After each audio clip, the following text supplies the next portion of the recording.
పశ్చిమ గోదావరి జిల్లా భీమవరంలో అంతర్జాతీయ మహిళా దినోత్సవం పురస్కరించుకుని 2K రన్లో పాల్గొన్న జిల్లా కలెక్టర్ చదలవాడ నాగరాణి, కేంద్ర సహాయ మంత్రి శ్రీనివాస్ వర్మ, డిప్యూటీ స్పీకర్ రఘురామకృష్ణరాజు, జిల్లాలోని పలు నియోజకవర్గ ఎమ్మెల్యేలు మరియు జిల్లా ఎస్పీ.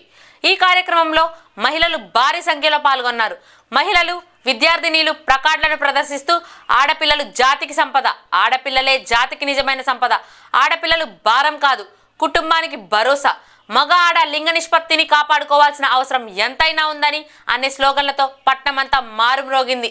ర్యాలీ విజయవంతం అవ్వడం మహిళల ఐక్యతకు నిదర్శనమని జిల్లా కలెక్టర్ చదలవాడ నాగరాణి సంతృప్తిని వ్యక్తం చేశారు. కేంద్ర మంత్రి భూపతిరాజ్ శ్రీనివాస్ వర్మ మాట్లాడుతూ మన భారతదేశంలో మహిళలకు ఉన్న గౌరవం ప్రపంచంలో ఏ దేశానికి లేదని, చట్టసభలలో 33% రిజర్వేషన్లు కల్పించాలని ప్రధానమంత్రి నరేంద్ర మోడీ ఆలోచనలో మహిళల మీద ఉన్న గౌరవం అన్నారు. ఎక్కడ మహిళలు గౌరవించబడతారో అక్కడ దేవతలు సంచరిస్తారని మన భారతీయుల ప్రగాఢ విశ్వాసం అన్నారు.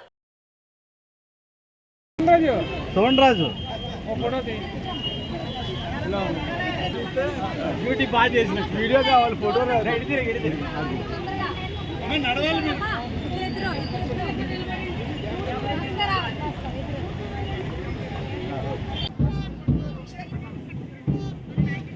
ఈ క్రమంలో మన ఈ 2K వాక్ లో నిలబడవలసిందిగా కోరుతున్నాము. ముందుగా బ్యాక్ రూమ్స్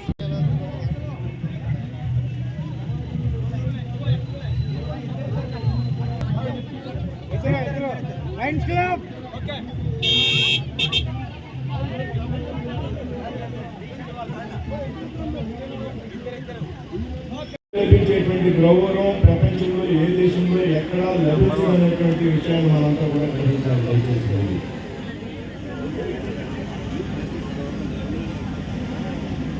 మహిళల్ని ఎక్కడైతే మహిళలు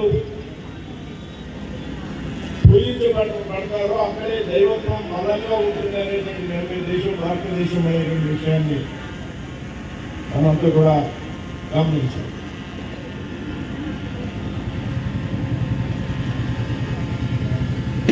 అందుకు ముందుగా భారతదేశంలో పెట్టినటువంటి మహిళలుగా మనం అందరూ కూడా గర్వపడాలనేటువంటి విషయాన్ని నేను ఈరోజు చెప్తా ఉన్నాను. లేచింది మహిళా లోకం, దగ్గరెళ్ళింది పురుష ప్రపంచం. కానీ ఇంకా మీరు ఎగాలి, పురుష ప్రపంచం దగ్గరెళ్ళాలి అని మనస్ఫూర్తిగా నమస్కారం తెలియజేస్తే మహిళలందరికీ అంతర్జాతీయ మహిళా దినోత్సవం సందర్భంగా నా యొక్క శుభాకాంక్షలు తెలియజేసుకుంటున్నాను.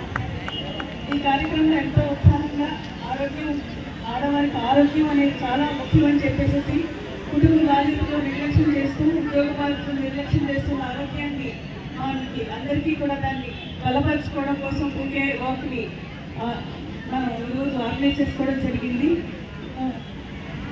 దశాబ్దాల కాలంగా ఆడవారు సాధించిన అనేక రంగాల్లో మహిళలు సాధించిన ప్రగతిని సెలబ్రేట్ చేసుకోవడానికి ఇంటర్నేషనల్ ఉమెన్స్ డేని మనం సెలబ్రేట్ చేసుకుంటాం.